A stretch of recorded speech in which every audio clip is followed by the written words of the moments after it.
Major funding for election 2020 Arkansas PBS debates provided by AARP Arkansas.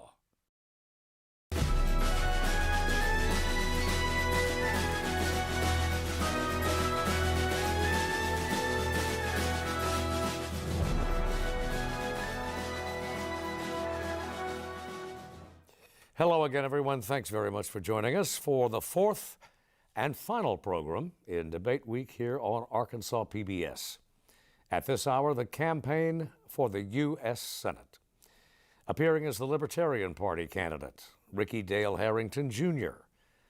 This year, there is no Democratic Party nominee. The Republican incumbent, Senator Tom Cotton, chose not to participate. Now, there is precedent for our decision to go forward tonight with a single candidate. Several years ago, an incumbent U.S. representative, a Democrat, chose not to debate, and his Republican opponent was questioned alone for the hour. Following his opening statement, Mr. Harrington will be questioned by a panel of Arkansas journalists. George Jarrett of Talk Business and Politics, Donna Terrell of Fox 16, and Steve Bronner, an independent journalist. Our timekeeper is Melissa Barlow of Arkansas PBS. Before we begin, one more time, we would note that we've followed all the protocols for the COVID-19 era, especially distancing and masking. We removed our masks only moments ago. And with that, Mr. Harrington, thank you for being with us. Your opening statement, sir, 2 minutes. Thank you for having me here. I just wanted to express my gratitude to Arkansas PBS for having this event. And I am humbled by your integrity of still having this, even though my opponent, Senator Cotton, chose not to show up. And I also would like to thank him for giving me a great and wonderful birthday present so that I can speak directly to the people of Arkansas and make my case to be their representative in the United States Senate. And saying that, I just want to speak from my heart. It's not about me. It's about you. It's about the people of this country. It's about those who are on different spectrums of political philosophy. It's about you. Right now in our country, we're in pain. We're in emotional pain, we're in a physical pain, mental pain. We're in pain from the uncertainty of what's going on right now in our country. I'm sure there are people right now in this very state that are opening up their light bill again and again, and that number continues to go up. You don't know how to pay for it right now, and you don't know how you're going to pay for it in the future.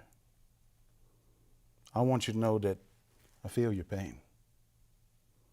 And what we need to do right now as a people is come together and work together. And I give you my word that as your senator, I will work for the people. I will try to find that balance that we need so that it's just not one solution from one side or one solution from the other side, but a solution that's going to benefit us all. And I hope that that message comes through this evening. And if you would please just indulge a preacher for just a moment, I'd like to share with you something that I learned from my college professor. He taught me conflict resolution. And he said the gospel message is not about issues, it's about people. And I think that translates to what's going on right now in our country. We fight over issues, but the heart of the matter is that there are people on the other side of those issues that have those that they love. They want to see their children grow up. They want to make a life for themselves. So it doesn't matter your political affiliation. What matters is people. And with that, sir, I hate to interrupt a man of the cloth, but it's time for questioning to begin. And the first question tonight comes from George Jarrett. George? Mr. Harrington, you're running for the U.S. Senate in a presidential election year. Donald Trump is on the ballot again, seeking re-election as President of the United States. In what ways would you align with him if you were elected and he's re-elected, and in what ways would you defer from him? Well, I will think about the deferment, of course. One of my big issues is war powers. And our country has been involved in military police actions for several decades. And the Senate has constitutional powers, war powers. And what we need to do is we need to reel back the executive branch from continuously engaging in military police actions, and to bring our troops home and to make sure that when the United States goes to war, it is for the defense of the nation. Now, on some areas that I might agree with President Trump on are issues of, let's see, he signed an executive order, I believe, increasing funding for the study of how autism is affecting people in our country right now. And my two oldest children are on the autism spectrum. And we need more people to be in the profession to help those who have autism. I keep reading stories over and over again about someone that's on the spectrum and their caretaker being shot or apprehended by police because of the person who has autism having a meltdown, as they would say. And I think about my son, my oldest son, and I would just hate for something to happen to him because he doesn't have the right services that he needs, or not only just him, but all the children of America who are struggling with the condition. And I applaud him on that. We should always give credit where credit is due. And as a senator, my goal is to be pragmatic and to work with the executive branch, but also do my job in checking that power. George, follow up? Yes, Mr. Harrington, and as a follow-up to that question, is there any other ways that you think you would defer from the current president? I guess the most obvious is rhetoric. The most obvious is the rhetoric. What we need right now is someone to unite our country. And I don't want to disparage anyone that supports the president, but we need a leader in the White House that is going to unite us. Next question, Mr. Rowe. Thank you. Mr. Harrington, Senator Tom Cotton has spoken out against the 1619 Project. It's a school curriculum that aims to reframe the country's history by placing the consequences of slavery and the contributions of Black Americans at the center of the national narrative. Senator Cotton believes the project exaggerates the truth, and he drew strong criticism referring to slavery as a necessary evil. With that said, what is your stance on the 1619 Project? My stance on the 1619 Project is that it is a story of a group of Americans that has not been told fully. And it is a part of our identity as Americans. The stain of slavery on this country that proclaims to be for liberty, equality, and justice for all. And Senator Cotton's comments on that, it maligns an entire group of people who have a history that bear those scars in their soul. And I'm thinking about my own family's history. I know I'm a Black man, and my race colors my existence and experience in this country. And I know that my experience is not as bad as my father or mother's experience being Black in America, and surely not as bad as my grandparents who grew up in Jim Crow South, and my grandmother's brother was lynched. So these are stories that need to be told, not to point fingers at someone or to place blame, but so that the family of America can come together and we can move past this issue of racism, injustice, and inequality, and move forward to the blessings of liberty and equality. And with that, I need to go to Mr. Brawner for the next question. Follow up? You can follow up in a moment. Okay. Donna, yeah. Gotcha. Okay. Mr. Harrington, libertarians typically want as little government action as possible, if not zero government action. How should policymakers be approaching a pandemic where one person's actions can affect another, often inadvertently? I remember my high school civics class, and my teacher, she told me that our freedom is just like going out and swinging our fist around as much as we want, as hard as we want, as fast as we want. But that freedom ends whenever you hit someone else in the face. And there's a lot of talk about the reaction to COVID-19. And my problem with what has happened has to deal with how we have politicized this virus so much that if you're a part of one particular tribe, you believe that it's really serious and it's going to kill us all, or you're part of one other tribe and it is a hoax.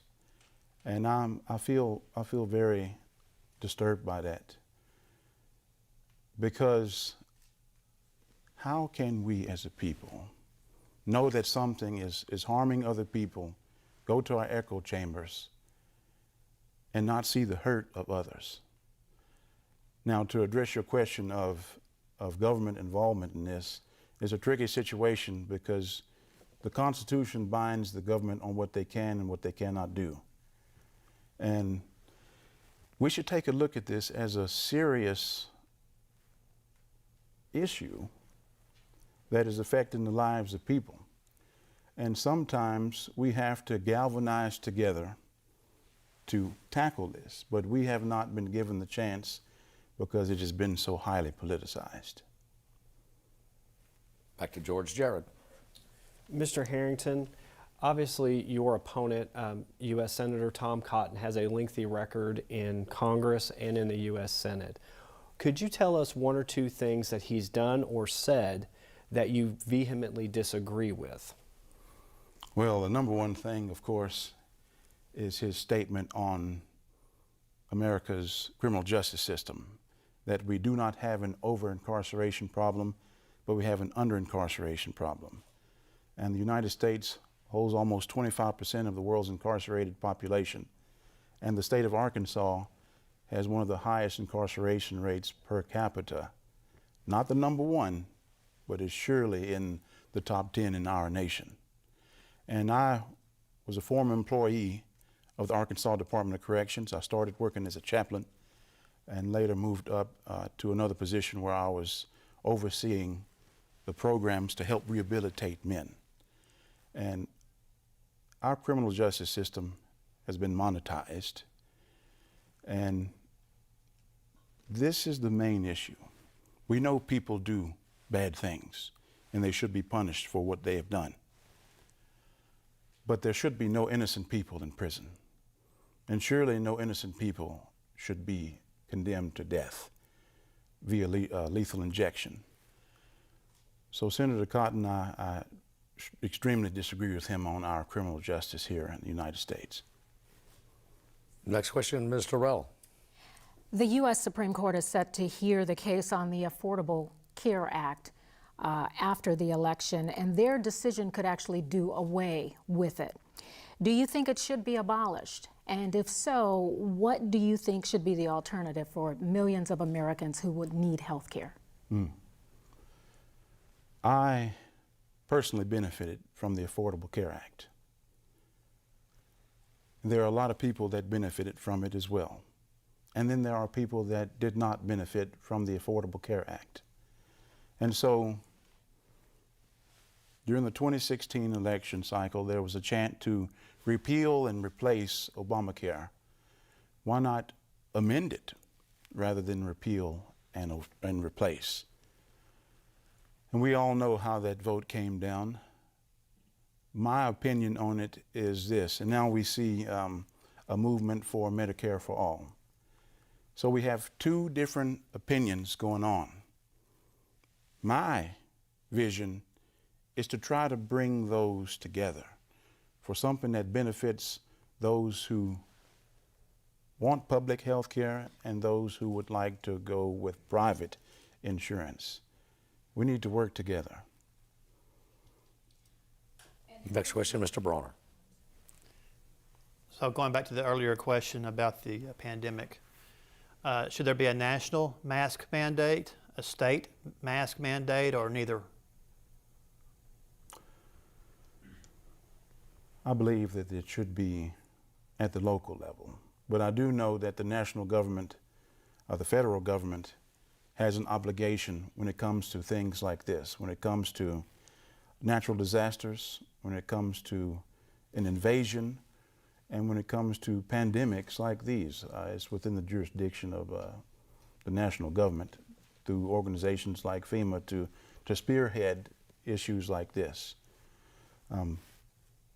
The real crux of it is, are we going to force people to do something? And I'm not one who is for forcing someone to do something. My hope is that all of the adults in this country would behave like adults. We teach children not to harm others. We teach children not to say poor things about others. We teach children to be nice and caring towards others. And my question is, why can't adults live up to what we are trying to teach children? I think if things got worse, a national mandate shouldn't be off the table. George Jarrett. As a follow-up to the previous question I asked you about Senator Cotton's record and things that you disagreed with, some of the things he's done. What are some things that he's done that you agree with? To be honest, I can't think of one. To be perfectly honest with you, straightforward, I just really can't think of one. I respect Senator Cotton as a human being. When it comes to ideas, when it comes to actions, and when it comes to words, we are diametrically opposed. Ms. Farrell. There is now a greater focus on you. You are the last man standing, literally, because two other candidates wanted to unseat Tom Cotton, but they are not here. The latest polls show an 11-point spread between you and the senator. There are still some undecided voters out there. But that said, there are still people who have no idea who you are, and they don't realize that Senator Cotton has an opponent in this race. So moving forward beyond this debate, how do you plan to get your message out there and let people know that you are a candidate for U.S. Senate? Well, I'm very appreciative for this moment right now because I have a chance to speak directly to Arkansans and let them know where I stand and what I hope to accomplish. My schedule is filled. It's getting packed right now for events because people are learning now that there's another candidate after being told that Tom Cotton has been running unopposed. And right now, I guess it kind of looks like I'm running unopposed with him not being here. But I want to get out. I want to talk to Arkansans. I want to look them in the face. I want to hear their concerns. And I want to see how I can best serve them in the United States Senate. Steve Bronner. Mr. Harrington, the national debt has grown $4 trillion since Christmas and is now $27 trillion. The federal budget deficit is expected to be $3.3 trillion this year. Your website says you would reduce the tax burden on Americans. So what would you cut in spending to get us to balance? And have you done the math? That's a really good question right there. The first thing that I would be interested in cutting, of course, I'm going to look at the military budget, of course. And whenever I talk about the military budget, it's not the soldiers, the airmen, the sailors, the Marines who put themselves in harm's way to serve this country. We need them and the morale at as high as it can be, ready to go out and defend America. But we spend a lot of money on defense contracts, going to Lockheed Martin, Boeing, and other companies that build weapons for our nation. And we really need to take a look at that. We need to take a look at how much money we are spending on that and what we can cut. I can tell you right now, when it comes to people, I've been a missionary, and I know what it's like to go around begging for money to go do a good work. And that's hard. And I know what it's like to have to go without.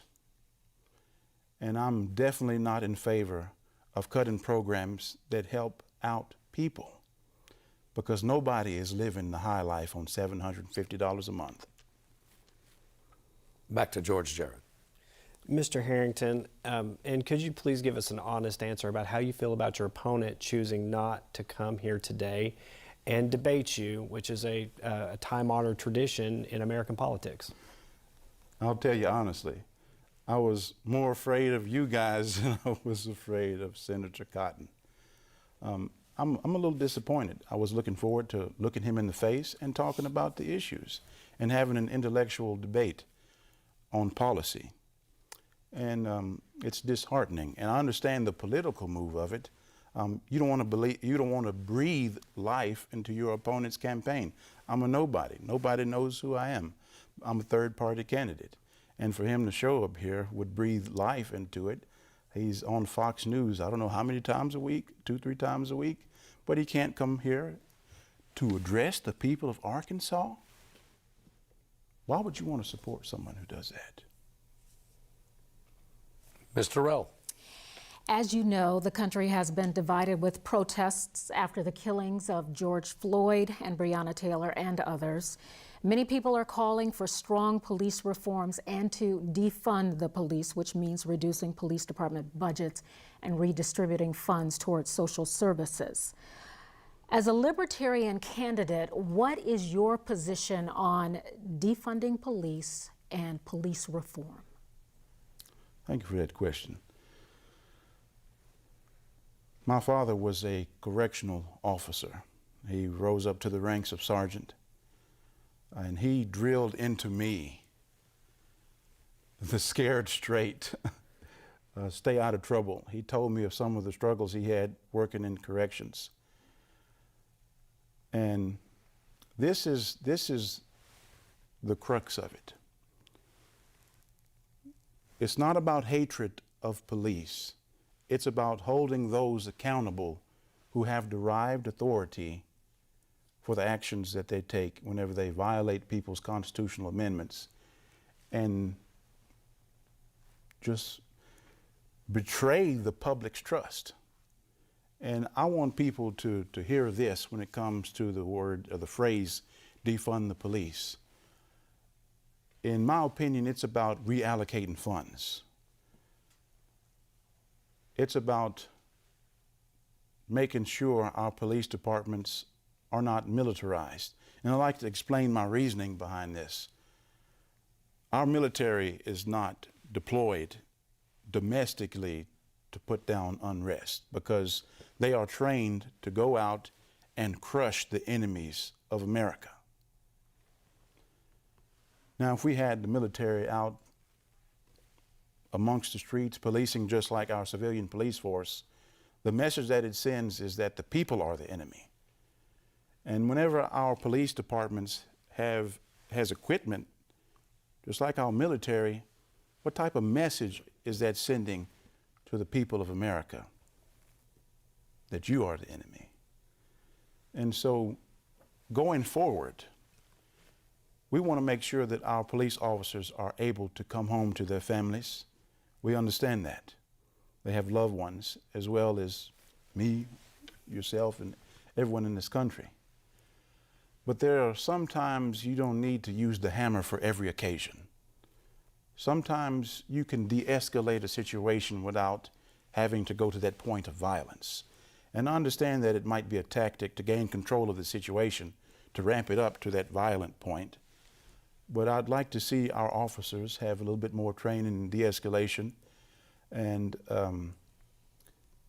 maybe have other law enforcement employees that are trained in other types of de-escalation tactics. Mr. Bronner. What is your position on abortion? This is my position on abortion, and I'd like to explain that through one of my personal experiences. I was, of course, a chaplain at the Cummins unit, and I was serving in the capacity as a chaplain during the executions of April 2017. So at night, I had to make myself available for the families of the victim, and during the daytime, make myself available for the families of the condemned. So I'm right in the middle of two opposite and opposing situations. And people, during that time, I remember people arguing about the merits of the death penalty and whether we should have it or not. But I didn't have that luxury because I was tasked with one thing: to provide a service, to provide care, and to be there for those who were hurting. My stance on abortion is this, is that we as a people should spend more time caring for others, caring for the young lady who's caught in that situation, has to make that decision whether or not she's going to keep the baby. I cannot imagine what that is like, because I am a man. I'm not a woman. I personally do not agree with it, but I believe that if someone's health is at risk, it's between them, their God, their family. And the goal is, of course, to try to reduce abortions, but we need to try another way, because fighting it out through the legislative process and fighting it out in the courts just isn't working. George Jarrett. Mr. Harrington, as an addendum to Mr. Bronner's question, so you were on death row in April of 2017 when 4 of the 8 executions took place. What is your stance on the death penalty? And could you also talk about maybe give us an anecdote or two of maybe some conversations you had when you were on the death row unit, maybe with the victim's family, or even maybe the condemned, them or their family? Could you maybe give us an anecdote? Okay. To clarify, death row is at the Varner unit, and Cummins is where the death house is, where the executions are carried out. And so, working at Cummins, our duty was to carry out the mandate of the courts. What strikes me the most is Liddell Lee. And right now, the ACLU is trying to get DNA evidence to try to see if he was actually the one that had committed the crime, and evidence that might exonerate him. And to go straight to the question, if that evidence does exonerate him, I'm totally opposed to the death penalty. And I'd like to talk about his family. Actually, I don't know them personally, but I spoke to them after the execution was carried out, and his nephew, and I'd like to apologize to the family as well. His nephew was incarcerated there at Cummins as well, and he came to the chaplains explaining to us that the inmates there were kind of gigging him a little bit. Hey man, they about to do this to your uncle right here. And he came to us just trying to find some solace, and myself, the senior chaplain, another chaplain, and the chief of the chaplains, we sat down with him and we tried to calm him down. We tried to let the wardens know what was going on so there wouldn't be a fight or any further violence because of his situation. Ms. Terrell.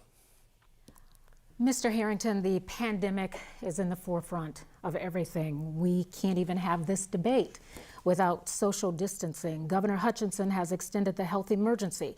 Many Arkansans have died, and while some have fared quite well after contracting the disease, others have become very sick. So at this point, what do you suggest needs to be done so that we can move on and get the virus behind us?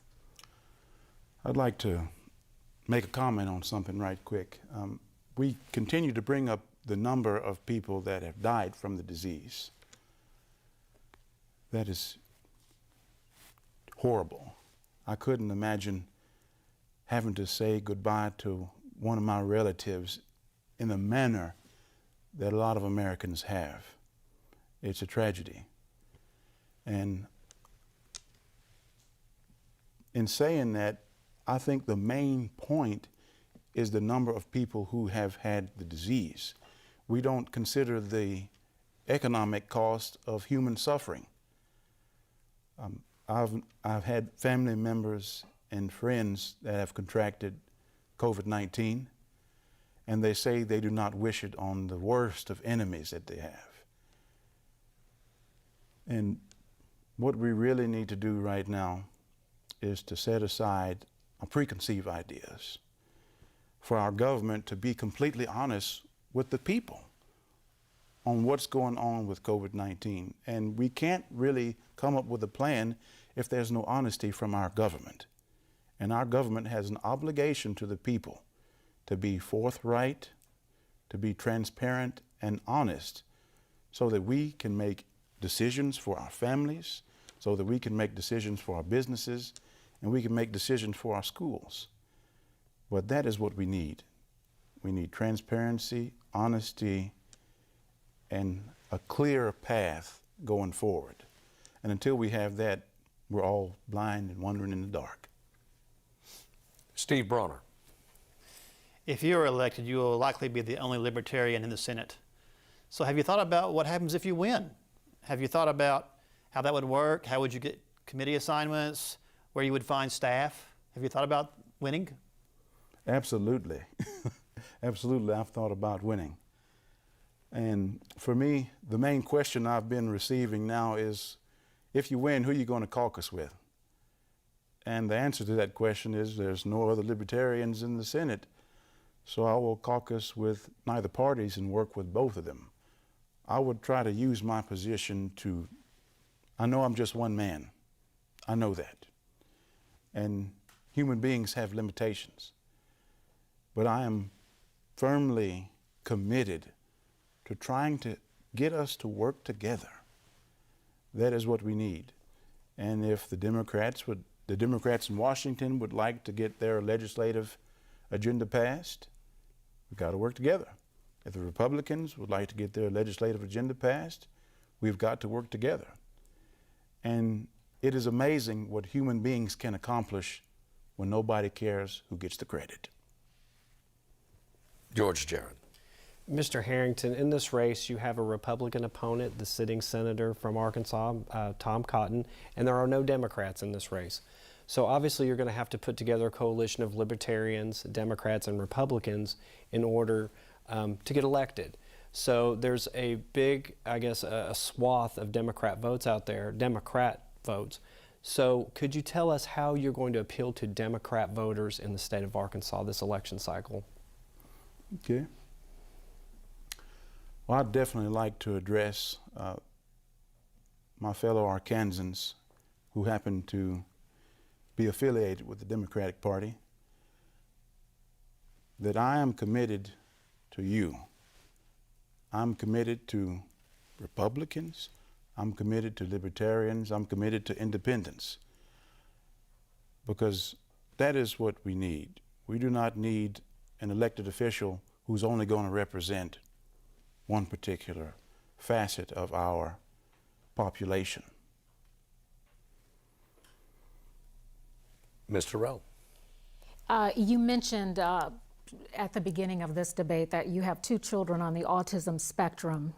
You have also said, which I have noticed in other publications, that there needs to be more medical professionals to Yes. help in those areas with people who have disabilities. So if you were senator, what kind of legislation would you propose that could help families who have loved ones with disabilities such as yourself?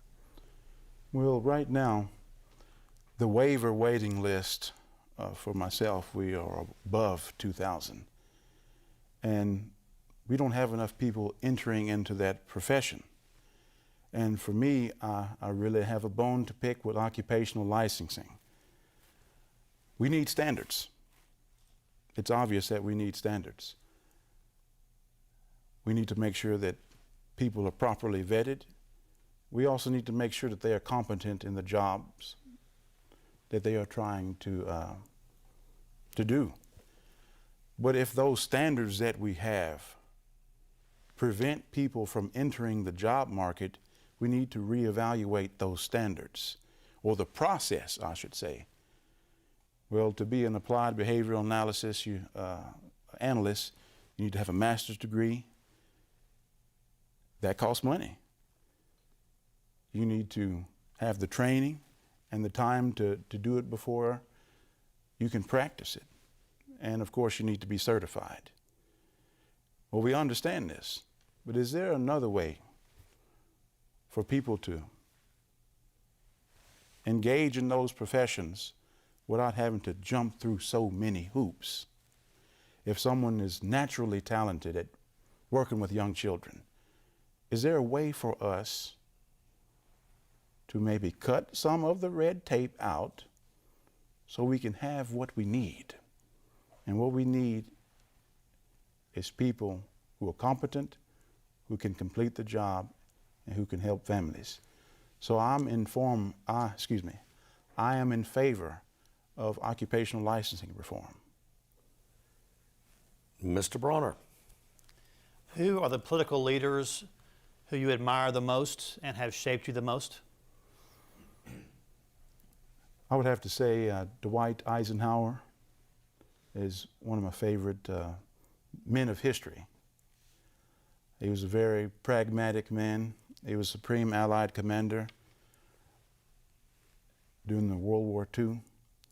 And of course, for a lot of people, he was one of the greatest presidents in our history, by their opinion. And he was a remarkable man.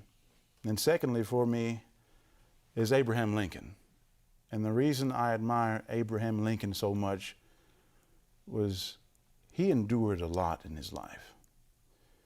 While he was trying to weather the storm of a civil war, he had family issues. He had issues with his marriage. He previously had a son pass away, and while he was in office, he had another son pass away, if I'm remembering my history correctly. He had a lot on his plate. But even while he was enduring those trials, he persevered. That is what I admire about Abraham Lincoln, is the perseverance. Because it's easy to give up, but it's hard to wade through the difficulty, wade through the struggle, and be so laser focused on accomplishing your goal. It takes heart. Back to George Jarrett. Mr. Harrington, interesting that you would invoke the name of Dwight Eisenhower. Up until about 2 weeks before he accepted the Republican nomination, both parties were trying to get him to run on their ticket, so maybe he was the first libertarian. As a side note, could you give us maybe one or two personal anecdotes about yourself? If you had to describe yourself in 2 or 3 minutes, or tell people about yourself in a way that they would understand your experience and where you come from, and so you can maybe identify with people who are watching this. Yes, sir. I'm a complicated man with simple tastes. I've got into ministry when I was 19 years old, and I haven't looked back. And what got me in ministry was the campus minister and the pulpit minister at the church in Kilgore, Texas. They sat me down in the office and said, "We think you need to get into ministry. You don't have any say about this." And I joined the Adventures and Missions program in Lubbock, Texas, and that is where I got my training, initial training in Bible, and I was sent to Scotland. And the Scottish people are very amazing people. They have a wonderful sense of humor. And if they're not making fun of you, then you can surely be, you can know they don't like you. And I learned a lot while I was over there. The United Kingdom is a socialist country. And so I experienced what it's like to live in a socialist country. After I finished my time serving the elderly there, serving at the primary schools, and just engaging in humanitarian efforts, I came back to Harding. I got a scholarship to attend the Center for Advanced Ministry Training and graduated with a bachelor's in ministry. And I will say this. When I left Searcy in 2013, it was the first time in my life at 28 that I felt homesick. That was I really felt it in my soul whenever I moved to Baltimore for an associate pastor position. I came to Arkansas in 2008 after being a missionary in Scotland and killed my first deer. I've always wanted to hunt, but I never had anybody to take me hunting, and I was hooked after that.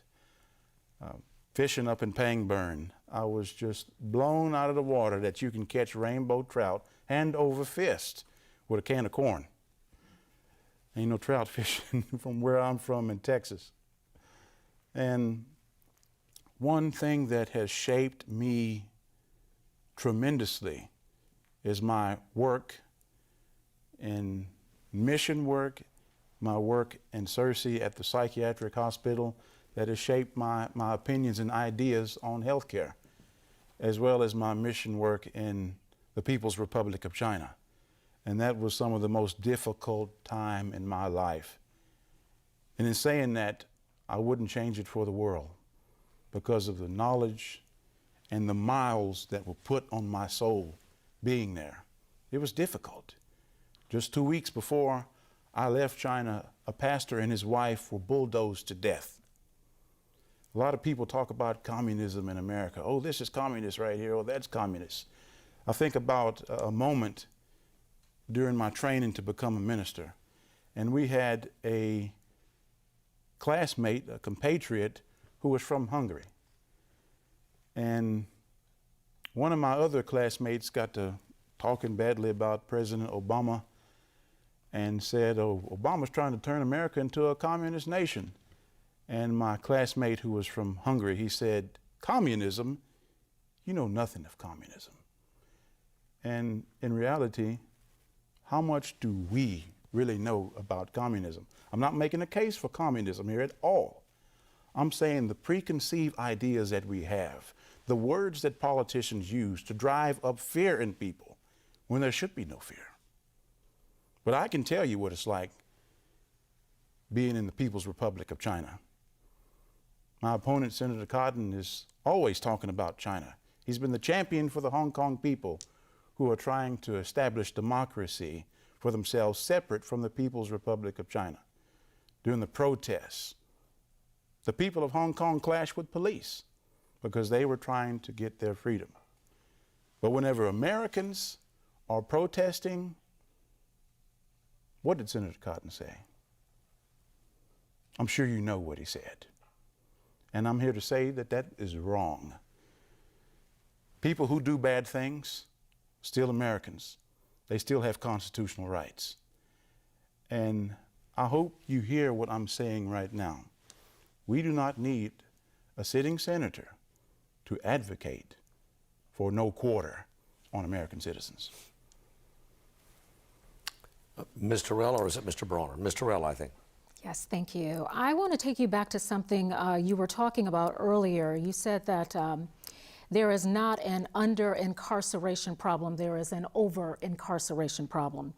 And I've also heard you say that you were looking forward to the opportunity of looking your opponent in the eye and having this conversation with him. So I guess I would just like to ask you, Senator Cotton could very well see this broadcast. So If you had the opportunity to look him in the eye, or in the camera in this case, and tell him your thoughts on that, what would you say? I would say this right here, that working in the prison system opened my eyes to a world that I knew a little bit about, but I personally experienced it. And when we have people that are thrown in prison for possession charges of substances, they are subjected to a lot of things. They are subjected to being recruited by gangs. They are subjected to sexual assault. They are subjected to getting a PhD in criminology. And I don't mean the academic criminology, I mean being a proficient criminal. And my main goal on criminal justice reform is making sure that the people that we incarcerate are the ones that have harmed other human beings.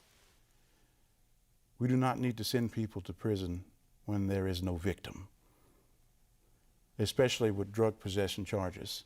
I'm thinking about a man who had 3 life sentences plus 25, and it was for moving drugs. That is what he did. But 3 life sentences, that seemed a little excessive. Steve Bronner. Do you believe that humanity is causing climate change? And if so, what should be done about it? Well, I love science. And I know that might sound odd as a person of faith, because the conversation is always faith and science are polar opposites. There's no commingling. But by my faith, I know that God created this world and that He also created science. And human beings, we affect our environment. That is the truth. And I also know that in watching and listening to other scientists talk, our world goes through cycles of change. There's been ice age, there's been heating up, but what we have going on right now is a result of industrialization. And we do affect our environment. That's a measurable, I mean, it's a real thing. When I was living in northern China during the wintertime, I had to wear a mask outside because the smog and the smoke was so thick that you could barely see the sun. So we do affect our environment. Now the crux of it, I believe, is an issue of economics. It's using the government to favor one side or the other side, to favor the oil and gas industry or to favor renewable industries. And I don't think that that is what should be done. I think what's playing out economically should play out amongst the industries themselves without government involvement. But I also believe that we have a moral obligation to make sure that we take care of what we have. Christians use this term, being good stewards. And we have to be good stewards of the planet that we've been given. George Jared. Mr. Harrington, if you're elected, all elected officials go into their new office with an agenda. So on the first day, if you win this seat, what will be the first thing you try to push? And what I'm talking about is a bill or some type of legislation. What will you push for your first day in the U.S. Senate? I want to work on health care. That's really important to me. And I want to come up with solutions to our problem that we are facing. And it's a problem of ideas. It's a problem of rising health care costs. That's the problem right there. We live in the most prosperous nation in the world, yet there are still people who go without. There are still people that go bankrupt for medical reasons. And that's just a travesty. Living in this nation here, and there are people that go bankrupt because they are just trying to live. And I just disagree with a lot of things that are going on with our healthcare system. And my main idea is this, is that until we change the culture of healthcare, it won't change. It has to start at the very bottom. It can't start at the top. And so, if elected senator, I want to remove the obstacles that are in the way from people that want to open up a hospital. This is something that I attempted in Pine Bluff, but we have to wade through the red tape. We have to get other people's permission. We're trying to open up a mental health facility. We need more mental health care in this country. That's what we need. But whenever you have to go get your competition's permission to open something up, I just have an absolute problem with that. And so we need to fix this. And that is something that I hope to do if the people of Arkansas choose me as their senator. We thank you, sir, and that concludes the question and answer portion of the program. Mr. Harrington, you have 2 minutes for a closing statement. Again, I would like to thank you all for having this and say again how humbled I am by your integrity. I'd like to speak to the people of Arkansas. You know who you are. You know where you've come from. Our country has been through a great many struggles. We've been through Revolutionary War, a Civil War, numerous conflicts, the Spanish flu, 2 world wars, the turmoil of the civil rights movement. But I know one thing. I know that the people of America are resilient. I know that they never back down from a challenge. During the 2008 mortgage crisis, we endured that. And right now, we are enduring turmoil in the streets as people try to protest police brutality. We are dealing with a pandemic, but I know who you are. You are a resilient people, and you can overcome this, just like we have overcome all the troubles in our past. But we can only do it if we work together. If you remember that those who disagree with you are still human beings. We don't have to agree on everything. And if everyone is thinking alike, is there really much thinking going on? Our differences make us stronger. And I appeal to this great people that even though we have failed, even though we are still continually striving for that great idea of justice, of liberty, and equality under the law, we can overcome anything. And I ask you right now to consider sending me to Washington to be your senator. And I give you my word, I will represent you. Harrington, thank you. And that concludes Debate Week here on Arkansas PBS. We thank our candidates, all of them, and our panel of journalists, all of them. And if you missed any of the previous debates, tune in this Sunday, October 18th, beginning at 1 o'clock for the rebroadcast of the 2nd, 3rd, 4th Congressional District debates and also our program involving the U.S. Senate. And you can also find all our election information at myarkansaspbs.org/elections. For now, and for all of us at Arkansas PBS, thank you for joining us. We'll see you next time.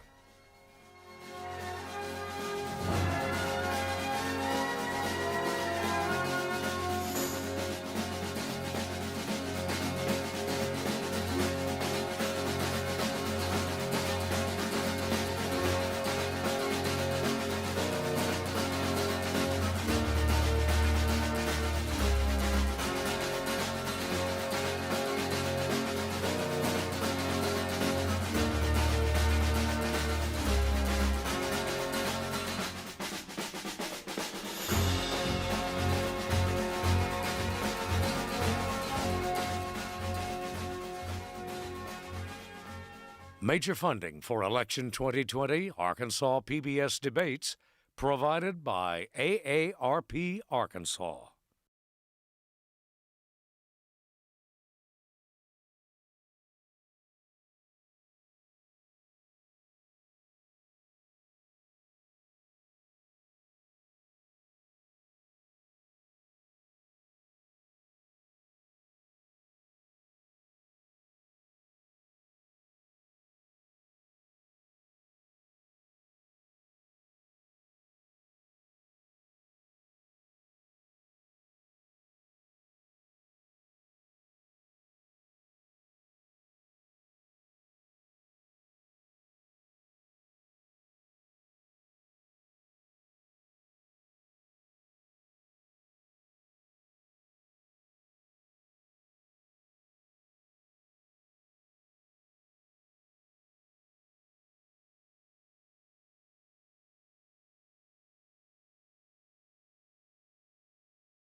Oh. come up with and ask questions, whatever Okay. you're comfortable with. I guess I'd like to just say I'm humbled to be right here at this moment right now. Just 4 years ago, after coming back from being missionary in China, my wife and 2 children, we were effectively homeless and staying in one of my friend's living room, my wife and children sleeping on an air mattress and me sleeping on the couch. And here I am right now, having just participated in the debate for the United States Senate to represent the people of Arkansas. And I'm just at a loss for words how sometimes the truth is stranger than fiction. Let's move over here so I get their pictures. You talked about being a missionary. Can you talk about your faith and kind of the role that it has played in your life? Yes, sir. I come from an atheist agnostic background. And to be honest, I didn't know who God was. I just knew that whoever he or she might be, I hated him. And it was a powerful conversion to be a follower of Jesus Christ. And my faith is guided by this one single principle: to love people. It's been a prayer that I prayed a long time, is that God, let me love people the way that you loved them. And he surely has answered that question, especially working in the prisons in Arkansas. I saw the fruit of that prayer. I didn't even know what I was praying about. And it took that power for me to be able to work with men who've done horrible things and try to help them pick up the broken pieces of their life. And how did you become a Christian? What happened? I came in contact with a couple of my classmates, and they were always quoting scripture. And I just decided, maybe it's time to give it a chance. I just started reading for myself every day after I came home from school. I'm the type of person that if I'm speaking, I want to know what I'm talking about. And so I wanted to lay my charges against Christianity by learning what it is about. And I lost. And you went to Hendricks. You're not from Arkansas originally. How did that come about? I went to Harding University there in Searcy, and I came here to Arkansas. Someone told me about this CAMT program at Harding. It stands for the Center for Advanced Ministry Training. And I was a little too young for their program, so they told me no. And then later on, they came back and they told me, hey, you still interested? And I said, hey, a full tuition scholarship, I'll take that. And that's how I came here to Arkansas. I apologize to Hendricks, apologize to Harding for getting those switched. Yes, sir. Yeah. And you lived in China, so what did you see of communism and people's freedom there in that country?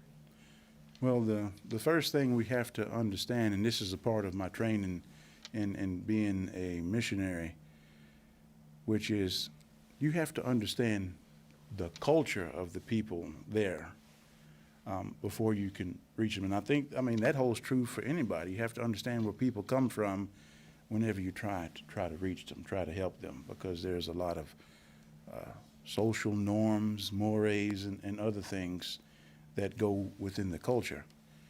And we replaced some missionaries there in China who did not have their contract renewed because they refused to have Bible studies in their apartment. So there's a lot of surveillance over there. It's a massive surveillance state. And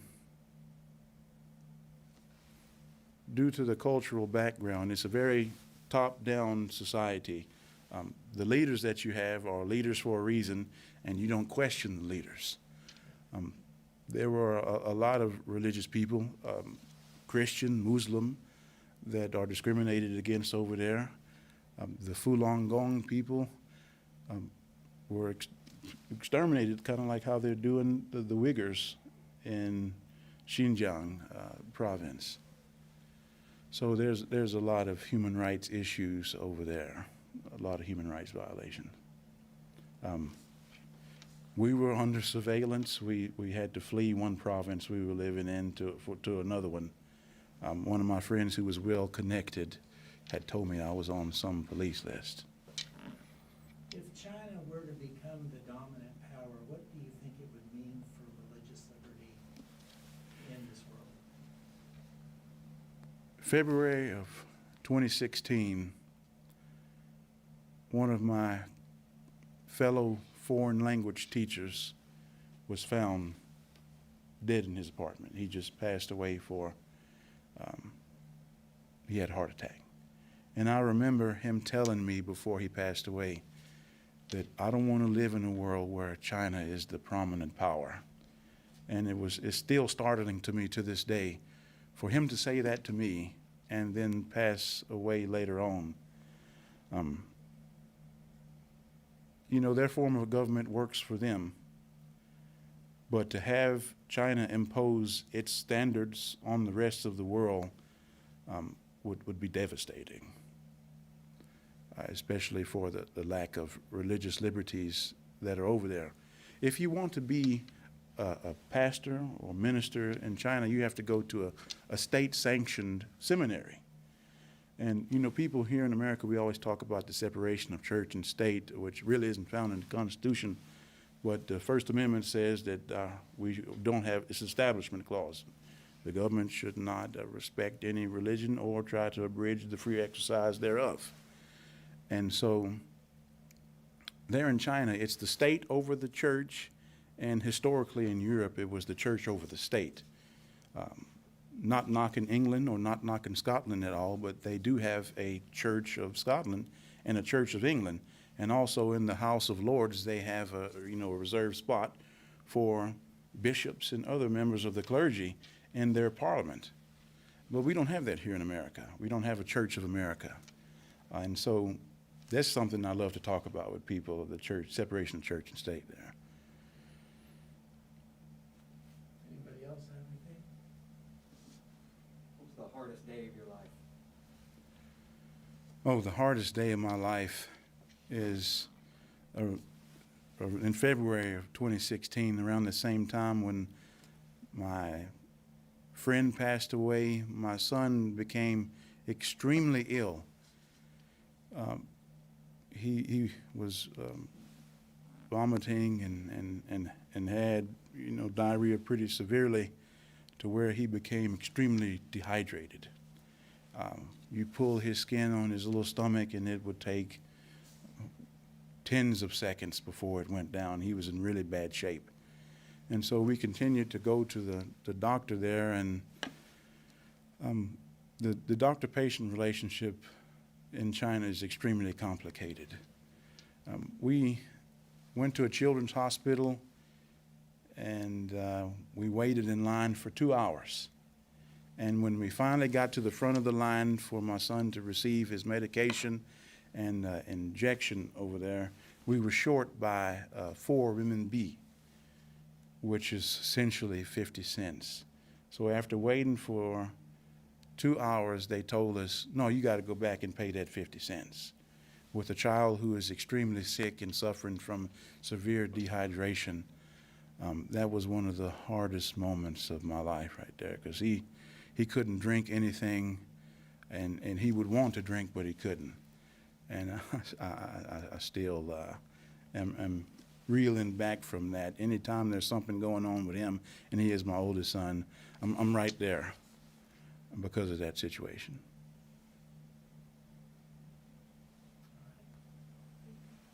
All right, thank you.